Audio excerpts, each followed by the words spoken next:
Fala, meus queridos e minhas queridas, aqui novamente para mais um Plenário 5 com vocês, eu, Pedro Ferreira, e meu querido amigo Valdemir Lucena de Araújo. Opa! Beleza? Beleza? Estamos bem hoje? Muito bem. Muito bem acompanhados? Totalmente. Conta. Com quem Meu estamos caro hoje amigo, aqui? Hoje nós temos simplesmente, sabe quem? Quem? Doutora Lisandra Panzoldo. Panzoldo. Satisfação em ter aqui, doutora. Prazer é meu, muito obrigada pelo convite, Todo é uma nosso. honra. Vai que é tua, né? Opa, vamos é lá. você ou eu? Eu, você ou eu? Depois você vai falar desse livro aí. Então vamos lá. Peraí. Olha, então vou falar brevemente sobre o currículo da doutora, né? Ela é formada pela Universidade de São Judas Tadeu, né? Ela também é pós-graduada pelo Damásio Educacional, né? Saudoso Também ela é Damásio de autora Jesus. de Maravilhoso. livros. Esse livro aqui, doutora Lisandra Panzoldo, do Tribunal do Júri no Brasil e na Argentina. Muito bem. Livro de cabeceira para você que é jurista, para você que gosta, é isso aqui. Perfeitamente. Autora de artigos na área jurídica, professora convidada da Escola da Magistratura do Mato Grosso do Sul, né?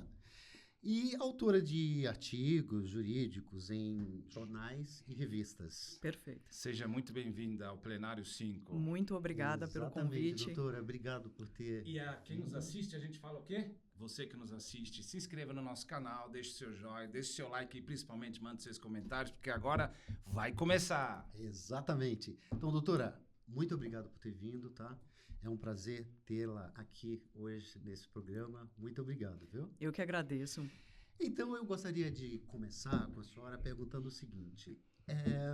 Quem faz a melhor justiça? Seria o jurado mais culto ou o jurado menos culto? Porque ele é colocado ali perante o promotor e o advogado, e cada um vai ter ali a sua tese e tal. Aí, na sua cabeça, como que seria esse cara? Ou seja, ele sendo mais culto é melhor? Ele não sendo tão culto é pior? Como que a doutora descreve acerca disso?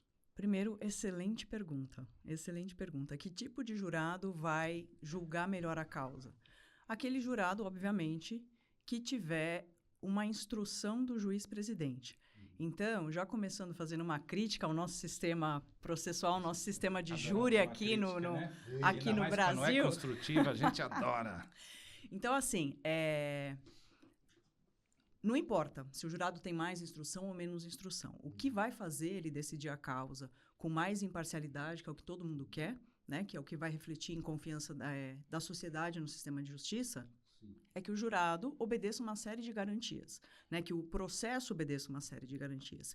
Uma delas é que os jurados, a gente não tem as instruções aqui, como, por exemplo, a gente vê nos filmes norte-americanos, né? O juiz dando instruções para os jurados, até mesmo, obviamente, na Argentina, que eu sou uma defensora desse sistema, mas é aquele jurado que receber instruções adequadas do juiz-presidente. Que tipo de instruções seriam essas, né? Instruções sobre, principalmente, presunção de inocência, estándar probatório, qual que é o padrão, qual que é o grau de certeza que eu preciso ter para julgar para condenar uma pessoa. Então, isso é de extrema importância. Instruções também sobre o direito penal, né? O direito penal aplicado ao caso, direito constitucional. Então, o jurado instruído não faz diferença se ele tem pouca instrução ou muita instrução. E essa pergunta é muito interessante também porque leva a gente a um outro cenário. A pluralidade de pessoas no conselho de sentença. Então, a gente sabe que hoje no Brasil, a gente tem 7 jurados, né? Mas que, de repente, esses jurados eles não representam a sociedade como um todo. O que eu quero dizer com isso? O juiz-presidente, né? A gente sabe que lá na seleção de jurados, o juiz-presidente oficia alguns órgãos, né? Instituições, entidades aí. Banco do Brasil. Isso. Que ele julga pertinente oficiar. Exatamente. Que ele julga pertinente oficiar. Qual que é o problema disso? A partir do momento que o juiz faz isso, ele está meio que selecionando ali um público específico. E para que a gente tenha a sociedade julgando mesmo, a gente precisa de um jurado que seja plural. Então, não importa se ele é... Nós temos que ter a faxineira, nós temos que ter o engenheiro, nós temos que ter o pedreiro. Perfeito, exatamente. A gente tem que ter um plural ali de jurados, e aí não faz diferença se ele tem pouca instrução ou muita instrução, desde que uma garantia seja estabelecida, né, que é o que a Perfeito. gente está começando a lutar, que os jurados tenham instruções do juiz-presidente. Então, a sua pergunta é muito pertinente, que a gente já consegue tocar em 2 aspectos aí, que são Sim. as instruções do juiz para os jurados e a questão da pluralidade no conselho de sentença também. Perfeitíssimo.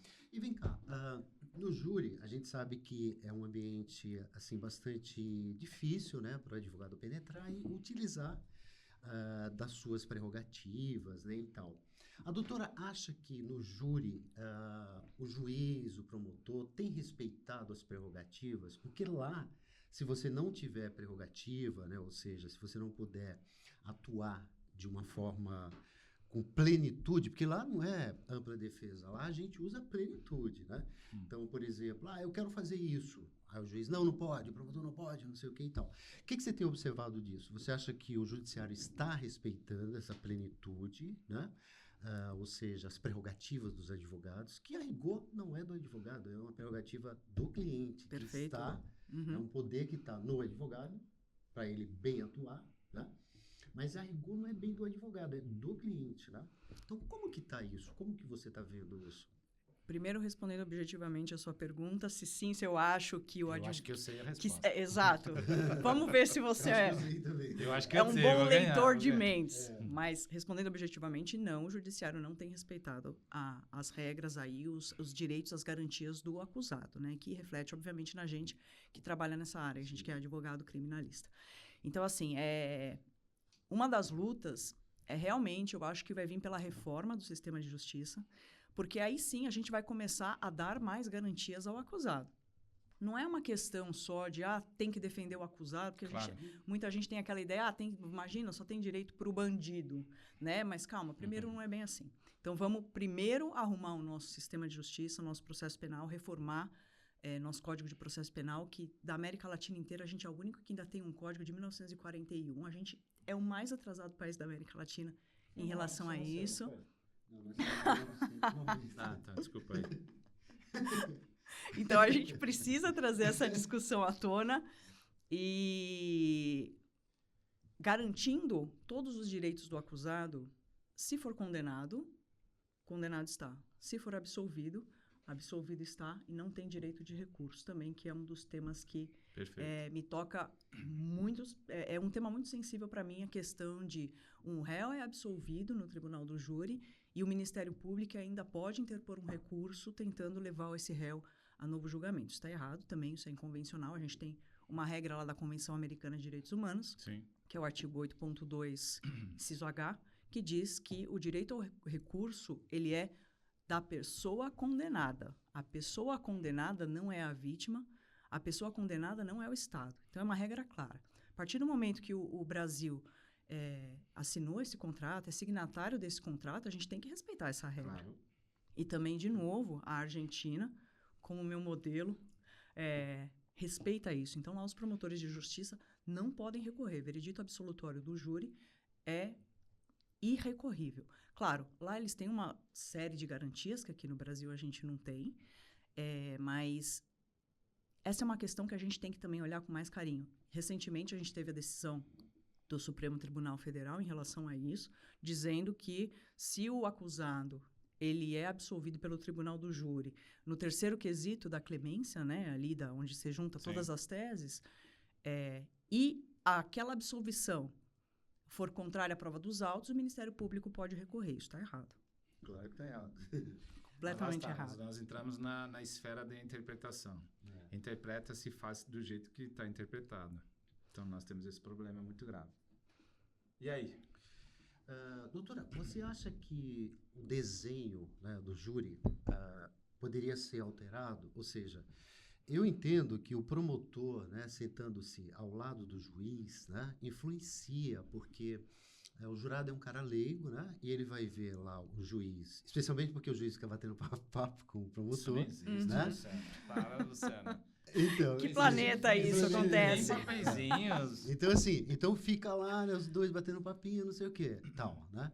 Então, assim, além de várias outras coisas que a gente poderia estar criticando, que se a doutora puder criticar, mas especificamente sobre essa coisa da posição, né, que o promotor fica assim ao lado do juiz. Me parece que tem alguns estados ou cidades, onde o promotor já senta-se ao lado do advogado, né? O que você acha disso? Você acha que tá bom assim ou deveria mudar mesmo esse sistema? Eu acho que tudo que pode impactar negativamente os jurados de olharem o réu, então, por exemplo, a defesa está mais afastada, o promotor está do lado do juiz, é claro que o promotor sempre vai ter razão. Pode ser que um jurado pense isso? Pode. Claro. Isso pode prejudicar o réu? Pode. Então, isso está errado. Então, a gente precisa olhar para isso com mais atenção também. Claro, tem um problema todo estrutural, porque tem muitas salas de plenário que já estão desenhadas para isso e que você não consegue alterar o desenho, porque é inviável. A sala foi construída para aquele desenho e você ali não tem como manejar para fazer diferente. Isso acontece... É o mesmo que pedir para tirar o crucifixo da sala dos passos perdidos, né? Eu fiz júri simulado lá com meus alunos, né? E eu sempre falo pro juiz, para provocar também, né, e tal, nas salas normais. Eu falo, excelência, você poderia tirar o crucifixo? Dá para ele tirar, porque o crucifixo é pequenininho. É que ele só advoga para ateu. Aí eu peguei e fui fazer júri simulado lá no Tribunal de Justiça, né? Aí deu vontade de rir, né? Porque o crucifixo é enorme, não tem como pedir para tirar, né? Mas desculpa. Não imagina. Mas assim, por exemplo, até mesmo em alguns plenários lá no Tribunal de Justiça, no Fórum Criminal da Barra Funda, na verdade, você vê que algumas salas, a maioria delas são retangulares. Sim. E que você ali não vai ter como alterar o desenho. Uma das questões que poderia, de repente, até ser uma solução é que o juiz instrua os jurados que aquela posição não é uma posição de privilégio, não é uma posição de preferência. Que quase nunca faz. Não, nunca faz. Eu, pelo menos, nunca vi fazer, imagina. Eu ouvi dizer que alguém fez. Ouvi dizer. Por isso que eu falei o quase nunca, mas não conhecia essa pessoa. Eu nunca vi. Eu não conhecia essa pessoa também. Então tá bom. Mas, de repente, uma instrução clara para os jurados e explicar. E não é falar assim, o promotor está aqui, mas não considere. Não é isso. É explicar de forma clara que o promotor de justiça está ali não por um privilégio, não porque o juiz gosta mais dele, não porque o juiz tenha uma preferência, mas que por uma disposição da sala, que isso já está sendo mudado, que existe uma lei que já fala sobre isso. Então, explicar para os jurados como é que está o desenho da sala, explicar que, de forma alguma, isso deve impactar negativamente a avaliação deles. Perfeito. E que isso não deve ter resultado no julgamento deles, que eles devem julgar com imparcialidade, independente do promotor estar sentado ali, e repetir que é por uma questão, não de logística da sala, mas uma questão de disposição ali do momento. E explicar isso efetivamente para os jurados. Não é uma coisa para você passar por cima. Não. Explica direito. Traduzindo essa mesma pergunta, Luciana, vamos aumentar um pouco o embate? Pois não. E na Argentina, como é que é essa questão desse desenho também que o próprio Luciano acabou de falar? Perfeito. Na Argentina, você vai ter o juiz de um lado e a defesa e o promotor de justiça de um outro lado, lado a lado. Olha, então... Eu sou aqui suspeita de falar do Tribunal de Júri da Argentina, porque eu sou, repito, uma defensora de que a gente tem o mesmo modelo lá até aqui, né? Aqui no Brasil, o mesmo modelo de lá aqui no Brasil. Mas lá eles têm esse desenho também e têm essa preocupação. Você tem o juiz-presidente e a defesa senta do lado da acusação. E o réu senta do lado da defesa. E os jurados ficam próximos? Os jurados ficam...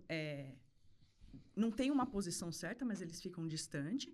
Né? E uma questão importante lá também é que os jurados, diferente daqui do Brasil, eles não são identificados por nome. Né? Aqui a gente tem um problema muito grande que o juiz-presidente coloca uma lista lá com o nome e a profissão da pessoa, às vezes até o RG do potencial jurado, e isso acaba expondo o jurado. Então lá, quando você vai selecionar esse jurado, ele não é identificado pelo nome. O José, Maria, não importa. Ele é identificado por número, para preservar a identidade dele, para que não haja coação, para que não haja suborno, para que não haja... Para que ele fique à vontade, né? Exato, claro. Mano, e depois você habla mal dos hermanos, não? Quer falar mal dos hermanos, não? Eu não sabia que falava castelhano. Sim, perfeito. Por supuesto.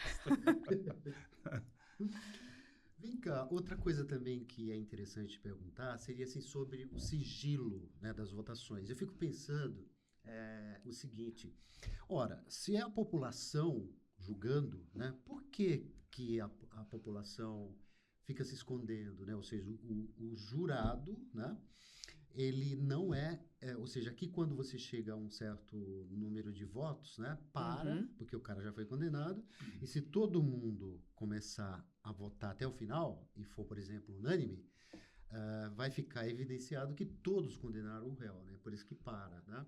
Então eu te pergunto, se é a sociedade julgando, né, você acha que tem sentido a sociedade esconder a sua cara no momento que condena os seus pares? Não seria correto que a sociedade dissesse, eu condenei? Porque foi ela que condenou, a veio lá e condenou. Eu acho estranho a gente... envolve uma questão de segurança. Mas mesmo assim, o juiz também, quando ele julga, ele não o esconde a cara, ele anota lá que ele Exato. fez o julgamento. Então, eu acho que o jurado deveria mostrar a cara, sim. Foi ele que condenou, porque ele vai ficar escondido. Mas, assim, gostaria de ver a sua posição acerca disso. Outra excelente pergunta. O que eu penso em relação O a isso? Lucena hoje está muito inspirado. Para quem nos assiste, sabe que esse homem hoje está exuberante, né? Eu posso estar enviesada aqui, mas eu estou adorando as perguntas. Concordo com você. Eu acho que não existe uma proibição que a gente exija, por exemplo, unanimidade no conselho de sentença. Inclusive, eu acho que isso seria uma excelente ideia. Mas também tem a discussão, entendo que tem a discussão, que isso vai expor os jurados também. Sim. Mas a gente tem aí, talvez, algumas possíveis soluções para isso. Então, primeiro, vamos falar da exposição dos jurados. A Constituição fala em sigilo dos votos, né? Mas a Constituição, no meu ponto de vista, e foi isso que eu coloquei até no livro, ela não fala em sigilo no número de votantes. Então, você não precisa proibir a leitura total. Então, esse é um ponto.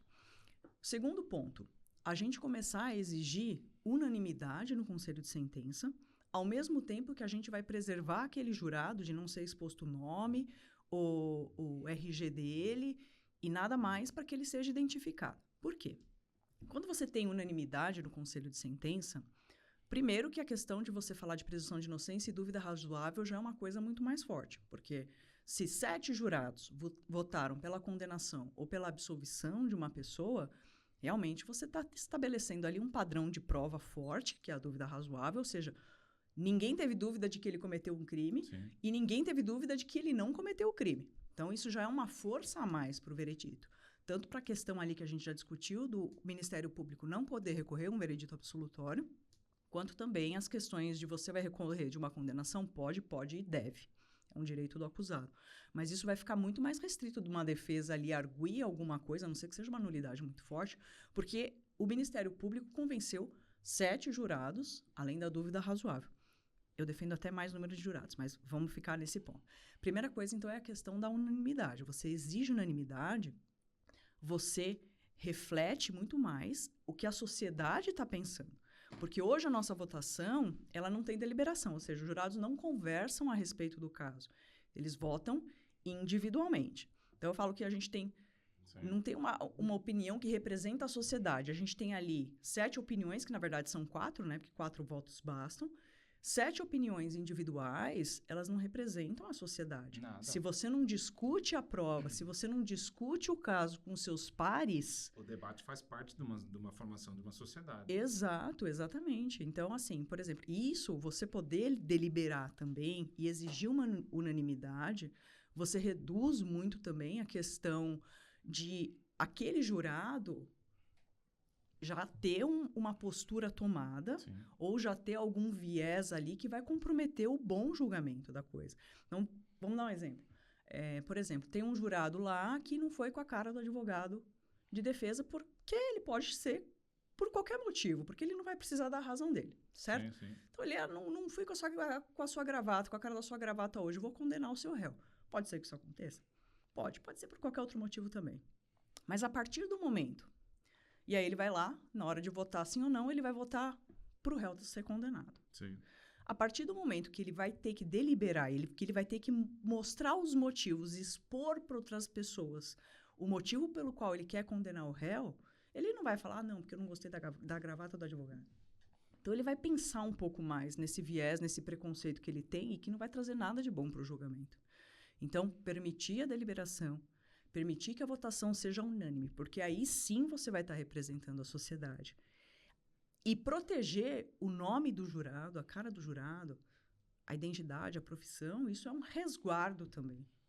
Entendo o seu ponto de vista, a questão de você vai expor, todos os jurados falaram sim, mas isso está representando a sociedade. Sim. A gente também precisaria instruir a sociedade que o tribunal do júri, ele julga causas sérias, que é assim, que se uma decisão foi unânime, ela foi pensada, tanto para condenar quanto para absolver. Então, tudo isso a gente precisa colocar em jogo. E representa isso. Porque se a gente for levar, por exemplo, os casos de midiáticos, por exemplo, o Cupertino, todos os jurados que estavam ali já tinham seu pré-julgamento na cabeça. Não adiantava qualquer advogado que levasse lá qualquer tese para conseguir a absolvição lá. Ou seja, todo o trabalho que a mídia já fez anterior ao júri... Condenado. Entendeu? Com toda certeza. Condenado com louvor.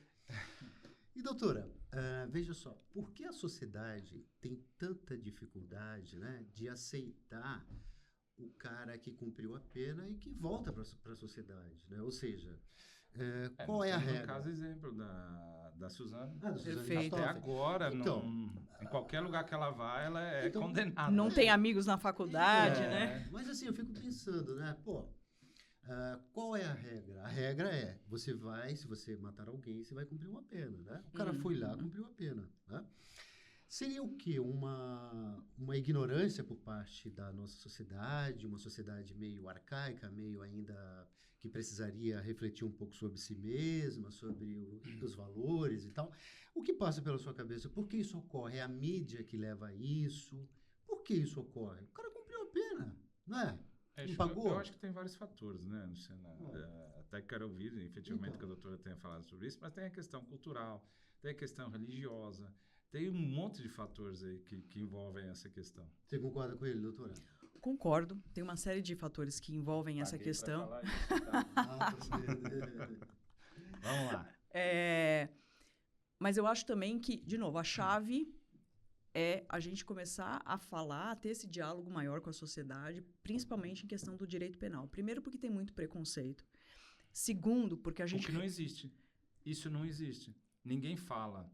Exato. E assim, quando eu digo instruir a sociedade, eu digo isso começar nas escolas Claro. mesmo. Ensinar direito constitucional, ensinar direito penal, ensinar que quando o réu cumpriu a pena e sai da cadeia, ele realmente tem que ser reinserido, ele realmente tem direito a uma segunda chance, tem direito de restabelecer a sua vida e que prisão não é para sempre, Claro. né? Agora, sim, tem diversos fatores que levam a sociedade até essa visão. Fatores religiosos, a gente tem uma sociedade muito punitivista, realmente, Sim. mas eu acho que falta a gente ensinar direito penal para as pessoas. Falta as pessoas também se colocarem no lugar delas e saberem que qualquer um aqui um dia está sujeito Sim. a sofrer um processo, está sujeito a sofrer uma condenação sendo inocente, está sujeito a sofrer uma condenação muito acima do que o que realmente fez, que a gente sabe que Sim. é o famoso raro, mas acontece muito, Sim, né? A gente vê ali, às vezes, o Estado pesando um pouco a mão na acusação. Mas eu acho que a gente precisa educar a sociedade realmente no direito penal, e isso deve começar nas escolas, como eu falei, ensinar direito constitucional, ensinar direito penal, fazer simulados, entender o que é um processo, entender o que é uma condenação, qual que é a função da condenação e por que uma pena não pode ser para a vida inteira. Então, a gente precisa educar realmente a Isso sociedade. mudaria até, saindo até da esfera criminal e indo para uma esfera trabalhista, empresarial, mudaria até o conceito dos empresários até contratarem, não terem tanta dificuldade de contratar um ex-presidiário, aquele que cumpriu a pena. Mas existe. No mundo corporativo, existe uma dificuldade muito grande, independente da pena, do que for. Existe essa dificuldade muito grande. Doutora, qual é o advogado ideal, né, para o júri? A gente que se envolve com O Renato Perdigão, que está aqui com a gente, é ele. É ele, Meu amigo, inclusive. Mas assim, a gente sabe que o cara que faz júri, né, ele é um cara especial, né, porque ele tem que entender de filosofia, sociologia, tem que apreciar, né, o meio que ele vive, tem que ter uma noção, a meu ver, mais completa, né, da vida, porque ele vai estar lidando ali com a liberdade das pessoas. Perfeito. Né? Então, quer dizer, não é um advogado qualquer, né? Não desmerecendo as demais áreas, mas o advogado do júri realmente ele é um cara especial, porque ele vai lidar com também o sentimento dos jurados, né? E para isso ele vai ter que ter um palavreado humano, filosófico, sociológico, sei lá, né? Então, assim, como deveria ser, então, esse advogado? Qual o advogado ideal para o júri, né? Deveria passar por onde? Vir de que família? Sei lá. Perfeito. Eu tenho uma visão, lógico, tudo isso que o senhor colocou é extremamente necessário, doutor Lucena. Agora, o que é mais importante para mim num advogado do júri? Saber lidar com provas. Perfeito. Porque o que convence os jurados é a prova, né? Feito um estudo norte-americano, inclusive com uma professora prestigiadíssima, que é a professora Valerie Hans, e eles estudaram a partir de qual momento que o jurado começa a formar a convicção dele. E eles viram que é a partir do momento que os jurados começam a ter contato com a prova do processo. Então, aqui no Brasil, uma crítica, mas eu entendo que é necessário porque é o nosso desenho de júri, a defesa e a acusação têm muito tempo de fala. Né? Às vezes você fala, nossa, mas às vezes é muito pouco porque a gente tem que falar, às vezes Sim. são vários réus. Depende da complexidade, é pouco tempo. Exato. Mas a gente precisa focar muito na prova, porque é a prova que vai decidir. Se o advogado souber falar bem de prova, e se a gente tivesse uma instrução do juiz-presidente falando que os jurados têm que basear na prova, Sim. isso seria o ideal. Sim. Porque a partir do momento que eu instruo o jurado, o que é prova, o que não é prova, o que é uma prova válida, o que ele deve considerar ali como prova para poder condenar ou absolver uma pessoa, quando ele recebe essa informação do juiz-presidente, presunção de inocência, dúvida razoável, foca na prova, nada mais importa, o que vocês viram na mídia não é importante. Eu acho que esse advogado é que vai estar mais preparado.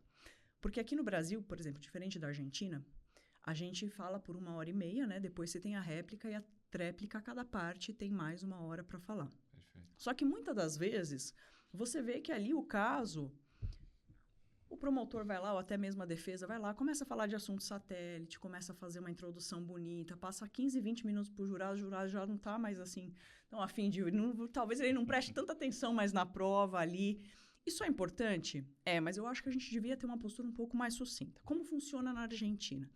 Na Argentina, os jurados recebem instruções do juiz-presidente, vocês vão ouvir a prova, isso é considerado prova, não é dúvida razoável, presunção de inocência, e não é passar por cima, presunção de inocência é isso, a dúvida razoável é isso. São conceitos mesmo, tanto que o juiz-presidente lá às vezes fica 30, 40 minutos instruindo os jurados Que legal. sobre conceitos que vão ser usados ali no caso. Arma de fogo, o que é uma arma de fogo, o que é uma arma apta a disparo.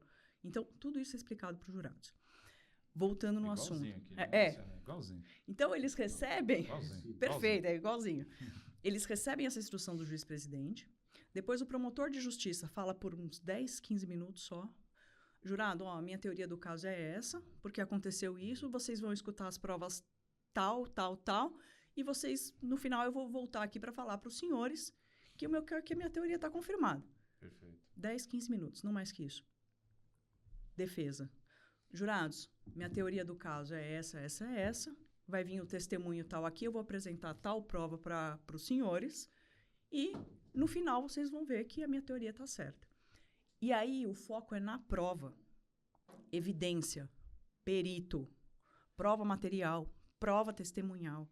Inclusive, o juiz fala também, olha, que prova tem mais credibilidade com a outra? Testemunha que eu ouvi dizer, que a gente chama do hearsay testimony. Mas as provas lá não são adulteradas? Todo lugar a gente pode ter as provas adulteradas, mas assim, se você for focar, o que é mais fácil, o que é melhor? O jurado julgar para um testemunho de ouvir dizer e não saber que aquele testemunho tem que ter menos credibilidade, aquele tipo de prova tem menos credibilidade do que uma prova pericial, por exemplo. Então, isso é muito mais válido. Eu fiz essa pergunta porque aqui não existe prova adulterada. Imagina, aqui não não é uma realidade. Isso não é uma existe realidade. Nunca vi. Então, assim, o foco lá realmente é na prova do processo. E aí, depois, ouvem-se as provas, as testemunhas, os peritos, e o promotor e a defesa voltam ali por mais 10, 15 minutos, não mais que isso, para fazer as considerações finais. Jurados, vocês ouviram as provas tais, tais, tais. A minha teoria é essa, reforço, eu estou pedindo aqui a absolvição, a condenação. Perfeito. Então, assim... É um bom exemplo. Isso é um bom exemplo de trabalho. Não, e sabe por que eu falo isso? Porque às vezes a gente vê muitos plenários que o promotor de justiça começa a falar... Quando o promotor não tem prova, ele começa a falar de uns assuntos satélites. Começa a jogar processo no chão. Exato. Né? Bate o livro. Dá cambalhota. Fala que... Começa a voar. Que se ele quisesse, ele pediria absolvição. Imagina, eu nunca vi isso particularmente, né? Não, é verdade, não é promotor, é só advogado que voa, né, Essa. Luciana? E vem cá, doutora, as algemas no júri, né? É fetiche. É um fetiche do juiz. É um fetiche do juiz, porque assim, o juiz, a gente sempre pede, né? Pô, tira as algemas, porque as algemas, evidentemente, vai influenciar nos jurados, né? Mas o juiz não tira. Aí, por conta disso, quando eu vou fazer júri, eu já impetro um mandado de segurança, né, preventivo, sei lá o quê. E o tribunal, às vezes, concorda com o juiz, né? Aí você fala, gente, que louco. Quer dizer, sabe que esses caras que decidem lá no tribunal não têm a noção, a sensibilidade de como é feito um júri, né? Maluco isso. Eu confesso que eu quase choro todo dia pensando nessas questões, porque falta muita sensibilidade para os juízes. Então, Mas, assim, muitas. E não é uma questão de ele só ser sensível, é uma questão de garantia do acusado também. O jurado vai ver com algema? É o que a gente estava conversando no começo. Se existe uma chance dele ser condenado sem você fazer nada, Na dúvida, tá errado. prende o réu. É bem isso. Prende o réu. Então, se existe essa questão de prejudicar o réu, isso não deve acontecer, né? O julgamento ele tem que ser pautado pela imparcialidade e pelas garantias do acusado. E não é só falando, só o acusado tem garantias. Não, mas de novo, se a condenação for dentro de um processo penal justo, obedecendo às garantias, que é raro a gente ver um processo inteiro que você não vê uma arbitrariedade ali do juiz. Eu, pelo menos... É difícil, né? Nunca diga nunca, mas nunca. Então, falando em tudo isso, doutora, vamos lá. Nós temos uma legislação. Tá lá. Tá escrito por A mais B. Artigo X, isso. Artigo Y, isso. Artigo Z, Y. Se a lei é tão taxativa, ainda mais nessa matéria que nós estamos falando aqui, por que que nós temos essa zorra total, já falamos esse termo aqui, por que que nós temos essa zorra total que virou o judiciário em prol, trabalhando diariamente numa interpretação? Por que que a maioria das decisões, hoje a advocacia, nós como advogados estamos sofrendo bastante isso, por que que nós estamos à mercê de interpretações e não de acordo com o que a lei diz?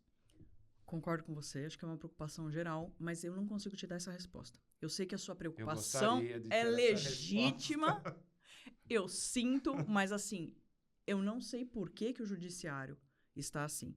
Eu precisava de alguns juízes, pelo menos, principalmente desembargadores, porque assim, não tem, você vai recorrendo, às vezes a coisa vai ficando pior. Quando você fala, não, mas mais para cima vou recorrer e lá em cima talvez eu tenha alguma chance, parece que vai ficando pior. Então, existe isso, é exatamente isso, a gente sente isso diariamente.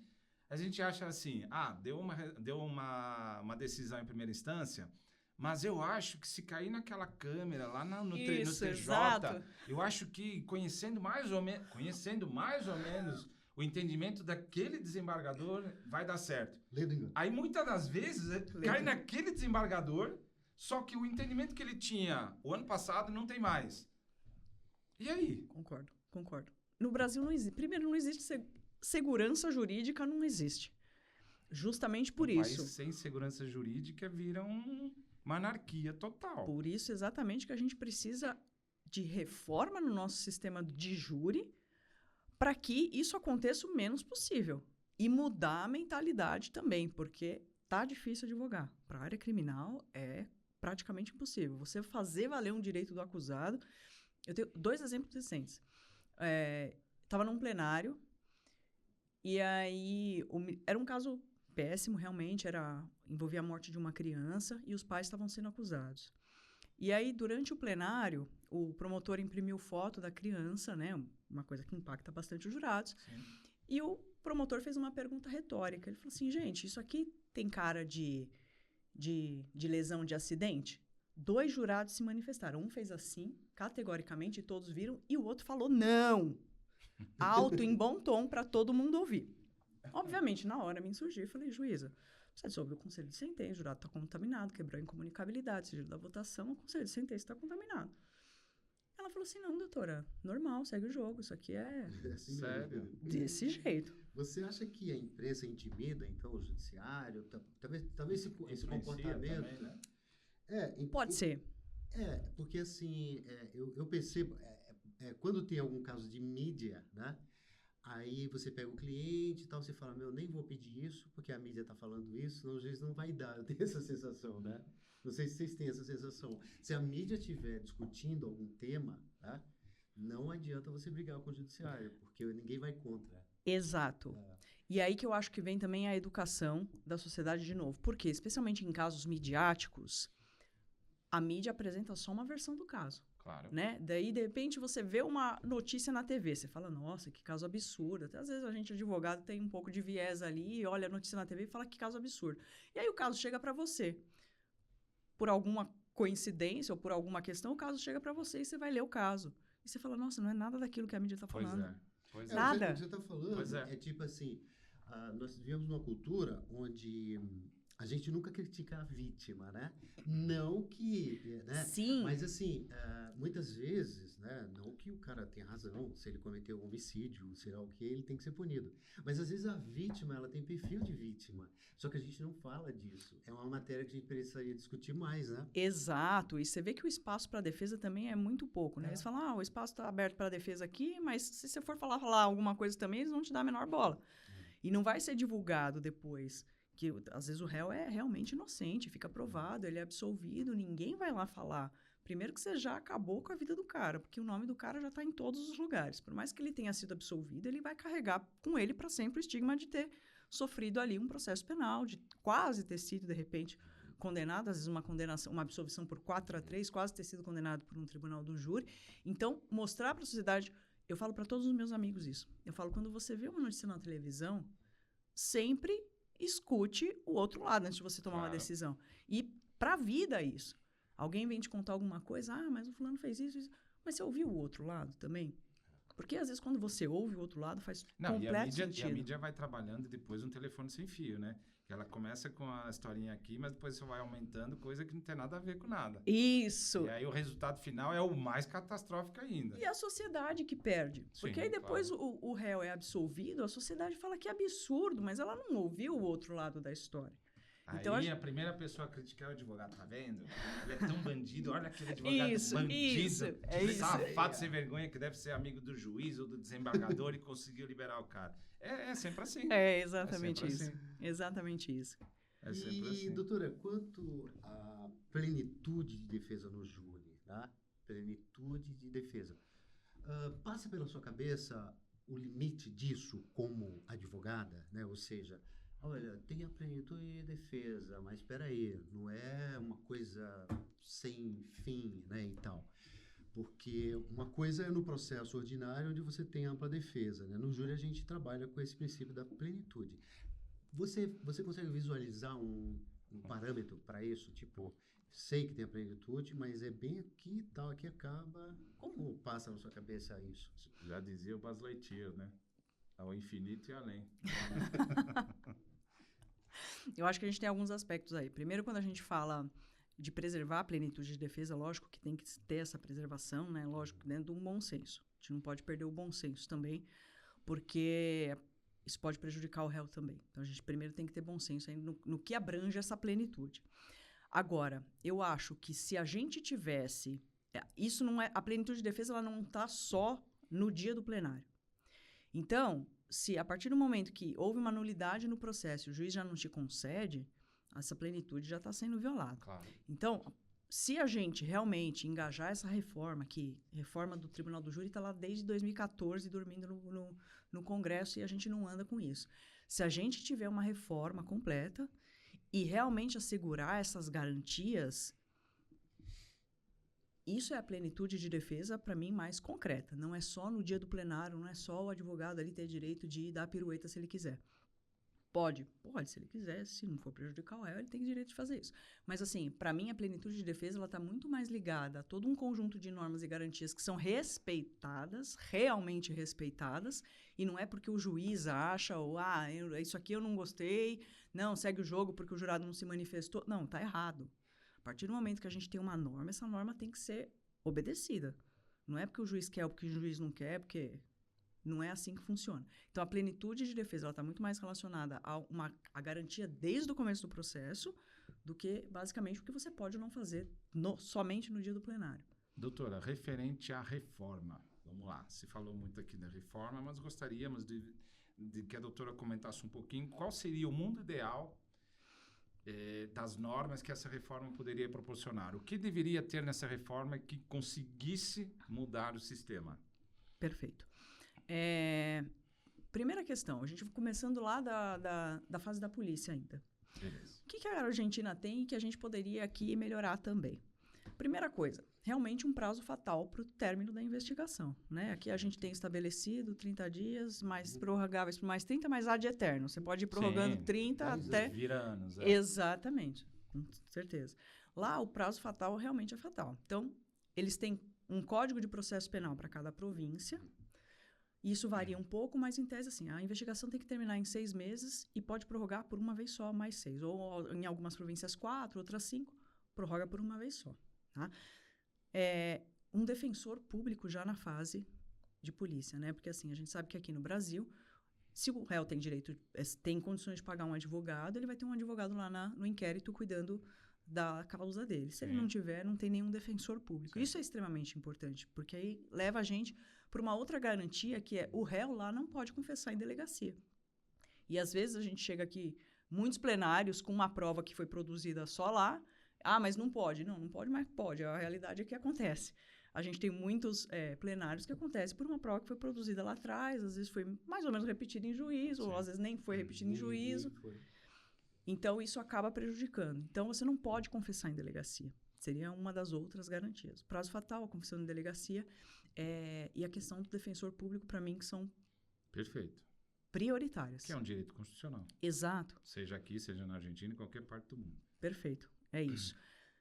Passando já para a fase do plenário, o que é importante lá que eles têm? A seleção dos jurados aqui no Brasil, claro, a gente tem pelo nome, às vezes pela profissão que o jurado tem, a gente consegue até fazer uma busca na internet daquele jurado. Mas tem muito jurado que tem um nome comum e tem 300, você vai lá, não tem como fazer uma bela que nem pesquisa. Lucena, todo mundo, em todo lugar. Todo lugar você vai encontrar. Então, não tem como a gente fazer uma pesquisa profunda daquele jurado.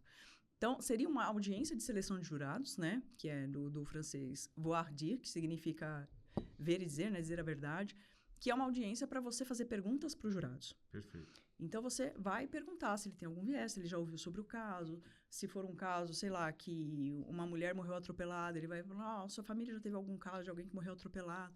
E fazer perguntas realmente para os jurados para ver se ele traz alguma parcialidade já com ele. Isso ajuda a você desselecionar aquele jurado, não selecionar para o seu júri aquele jurado que vai ter uma posição já enviesada da coisa, porque é o que a gente não quer. Então, primeiro uma audiência de seleção e que isso venha de um setor mais plural. Então, por exemplo, em vez do juiz oficiar, como é feito aqui, como é feito lá? É um sorteio da Loteria Federal. Então, por exemplo, vão ser sorteados, eles sorteiam 3 números lá, 1, 2, 3. Isso, quem tem o final de RG número 1, 2, 3. Todos esses vão ser potenciais jurados, sem divulgar nome. Tá? No dia da seleção dessa audiência... Isso minimiza a questão do jurado profissional.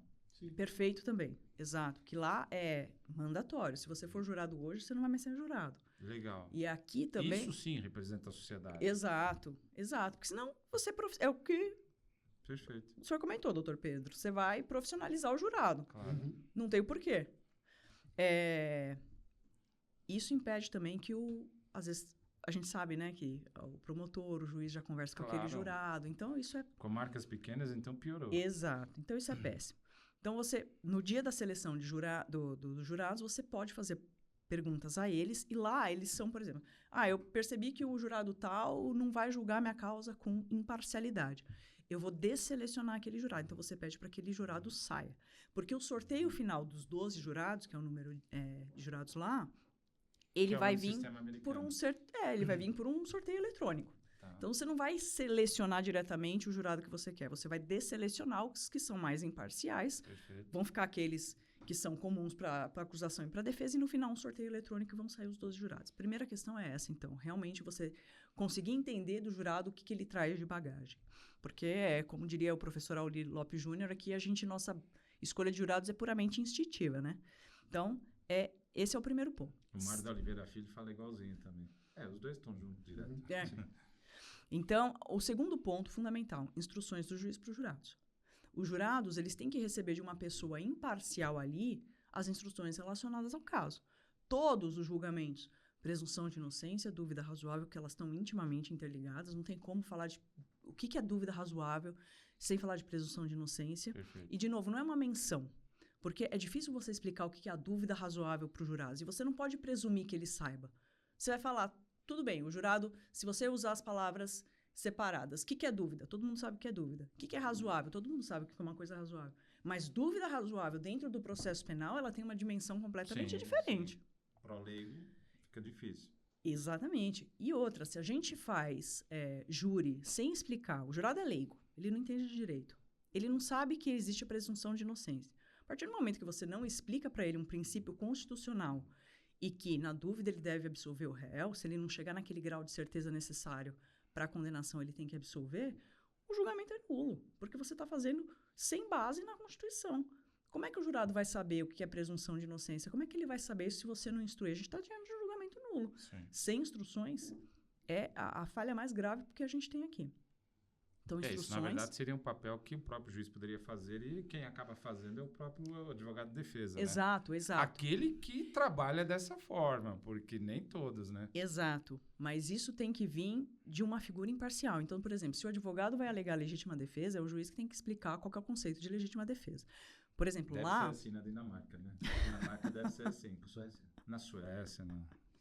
Por exemplo, lá na Argentina, eles têm uma audiência só que eles chamam de litigação de instruções. Então, vai o juiz, o promotor e a defesa. Eu vou arguir legítima defesa. Então, tá bom, como é que a gente vai explicar a legítima defesa para o jurado? Tem um manual completo. Então, assim, tudo isso é importante. E esse seria o mundo ideal aqui? Seria o mundo ideal, porque isso vai assegurar mais garantias para o acusado. E isso vai refletir na confiança que a sociedade tem no sistema de justiça. Outra questão que é importante também, um número maior de jurados no conselho de sentença, porque isso legitima mais a decisão, isso representa mais a sociedade e, ao longo dos anos, né, tem alguns estudos que falam que foi um número necessário para que se conformasse essa garantia do júri. Né? O número de 12 é um número ideal para que você traga realmente a representação de sociedade, é um número manejável de jurados ali e é um número que te permite chegar à unanimidade, tanto para condenar quanto para absolver. Sim. Outro tema também que é necessário que a gente debata, que é a questão da deliberação. Permitir que os jurados conversem e discutam o caso, que é o que a gente estava falando no início. Que é o correto. Exato. Uma opinião individual, as opiniões individuais somadas, elas não representam a opinião da sociedade. É necessário que haja discussão de provas. No caso, representam 7 sociedades individuais, vamos dizer Exato. assim. Que no caso são 4, né? Porque 4 votos sim. basta para condenar ou para absolver. Exigir unanimidade também no conselho de sentença, porque isso vai dar mais força para a decisão. Tudo isso são mecanismos de controle para que se chegue num veredito válido. Se houver uma condenação, você vai falar, tudo bem, houve uma condenação por 12 jurados, se um ali não concordasse, se um ali achasse que é inocente, o julgamento estaria suspenso. Então, isso é importante para a sociedade ver também que, 12... com todas essas garantias, eles passaram por uma seleção de jurados, instruções do juiz, deliberaram, a gente está num número grande de jurados, que no caso seriam 12. Se a gente votou pela condenação, é porque realmente tinha prova para condenar. Claro. Se a gente votou pela absolvição, não importa o que a mídia tenha falado. A gente viu as provas e não ficou convencido da culpabilidade dele. Se eu não te convenço acerca da culpabilidade, tem que absolver o réu. Isso é uma regra. Em dúvio pro réu. Então, isso traria... Na dúvida, solta, absolve. Não condena, não prende. Exato. E depois disso também, depois de veredito, a questão de você não poder recorrer de um veredito absolutório. Que 12 pessoas, por unanimidade, por deliberação, conversando, debatendo, discutindo, eleitos de uma forma, depois de uma seleção que selecionou ali os jurados mais imparciais, por que você vai recorrer de uma absolução? Você não provou a acusação, o Ministério Público não provou, além da dúvida razoável, que aquela pessoa é culpada. Então, o Estado ele não pode continuar na persecução penal para sempre. A história precisa ter um fim para o acusado. Sim, Então, depois de todas essas garantias, não tem mais o que você falar. sim, minimiza.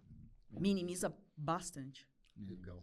Doutora, a doutora Vanzolini, né, foi a primeira presidente mulher da OAB de São Paulo, né?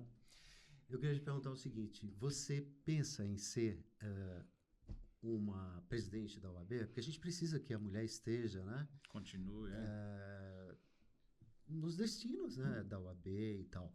Você que é uma jovem advogada e tal, você vislumbra essa possibilidade? Você, claro, né, você já se mostra interessada, né, dizendo direito, super polemizando, preparada. né, preparadíssima, né?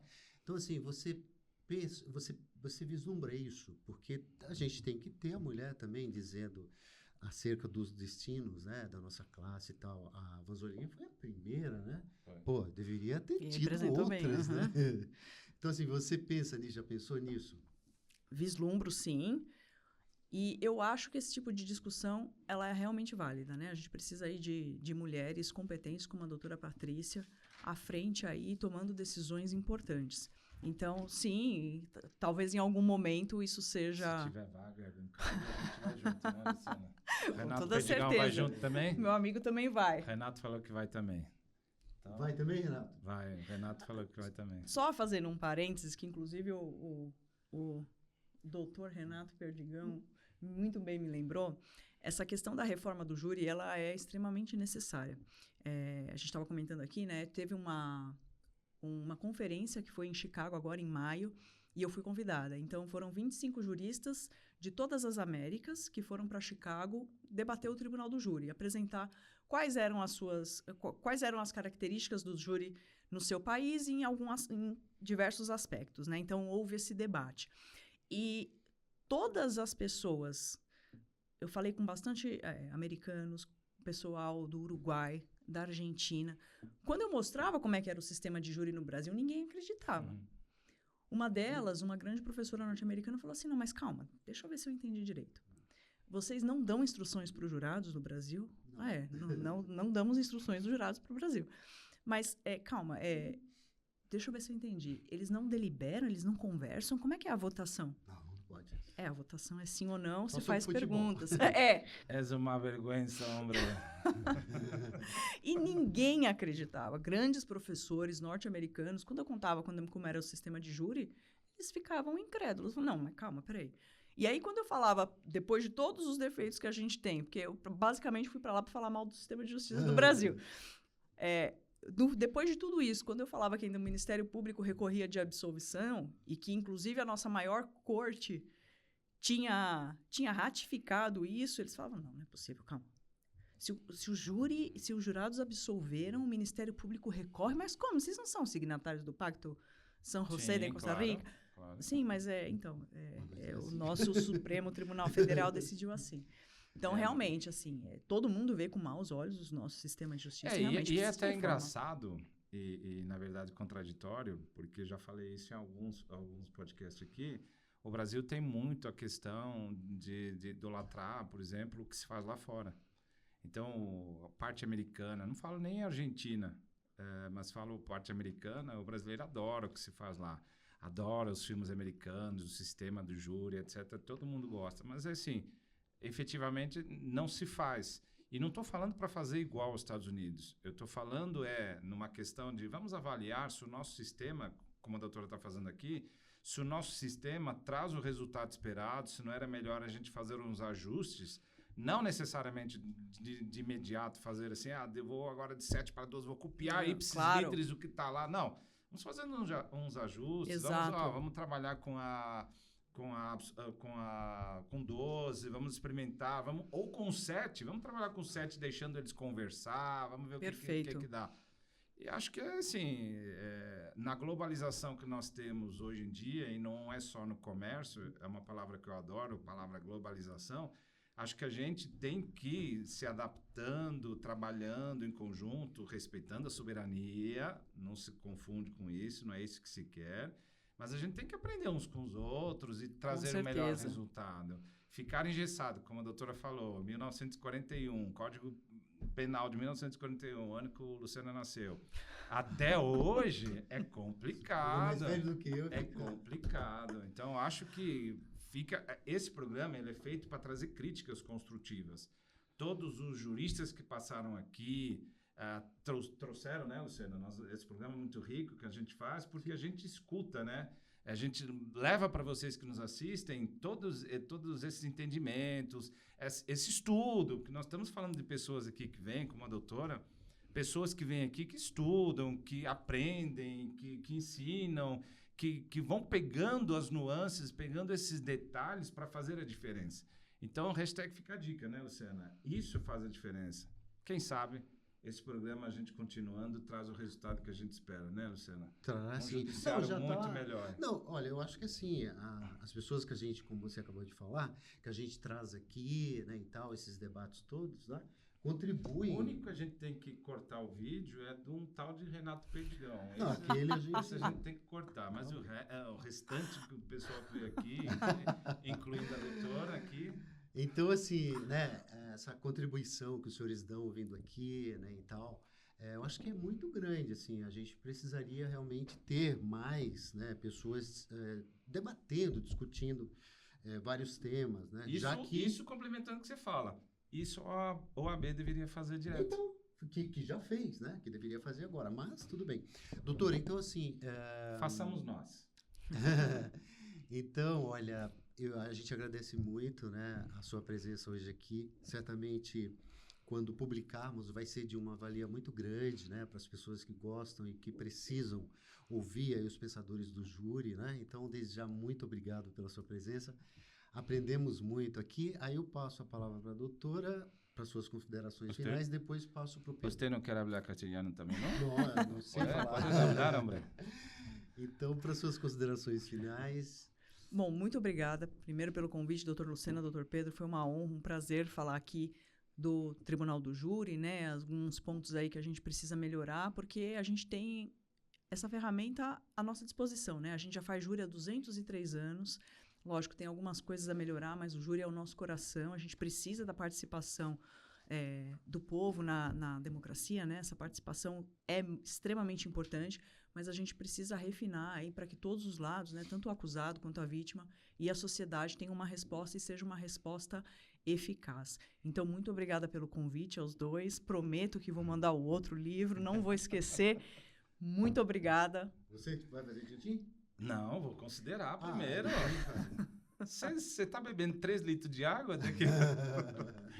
Doutora, é espumante Salton. Ó, publicidade, nossos patrocinadores, Salton. Não é isso? Doutora, para mim foi uma honra tê-la aqui, satisfação demais com tudo que a doutora falou aqui. Para nós é uma aula e o que a gente mais procura aqui é fazer desse programa uma aula. Não é uma aula técnica, não é uma aula teórica, é uma aula prática. É uma aula, efetivamente, que aquele que nos assiste... consiga entender de uma vez por todas o que é trabalhar no Tribunal do Júri, trabalhar no sistema judiciário, trabalhar em prol de uma justiça, é isso que a gente mais quer. Então, parabéns também aqui pelo livro. Obrigada. Esse é meu, que eu vou consignar esse como pagamento, né? Tá, sim. E sigam a todos vocês que nos assistem. Todo esse trabalho que nós fazemos aqui, com todos os entrevistados e entrevistadas que trazemos aqui, são em prol de uma única coisa. Essa única coisa é a vossa instrução, a nossa instrução. Para que realmente a gente, como sociedade, não só como advogados ou como leigos, mas como uma sociedade em conjunto, a gente consiga fazer desse país um país mais justo, um país efetivo, um país democrático de direito, que assim o diz que está lá na Constituição Federal, só que a gente tem que sair do papel e começar a trazer isso para a prática, a trazer isso para o dia a dia. Então, esse é um exemplar, o Tribunal do Júri no Brasil e na Argentina é um exemplar de um trabalho feito por uma profissional que visa a mesma democracia, que visa a mesma justiça. Correta, ímpar e parcial. Imparcial, em prol do resultado, em prol da leitura correta e não interpretativa da legislação, ok? Então, mais uma vez, doutora, foi uma satisfação muito grande tê-la aqui e volte sempre. Sempre que quiser, as portas estão sempre abertas. Vamos brindar, vamos brindar. Valeu. Saúde para todos nós e para você que nos assiste, saúde também. Muita alegria na sua vida, grandes conquistas e continue nos seguindo. Porque o Plenário 5 foi feito para nós e foi feito principalmente para você. Então, não deixe de nos seguir, deixe seus likes, acione o sininho para não perder nenhum desses imperdíveis episódios. E, principalmente, deixe seus comentários. Grande abraço!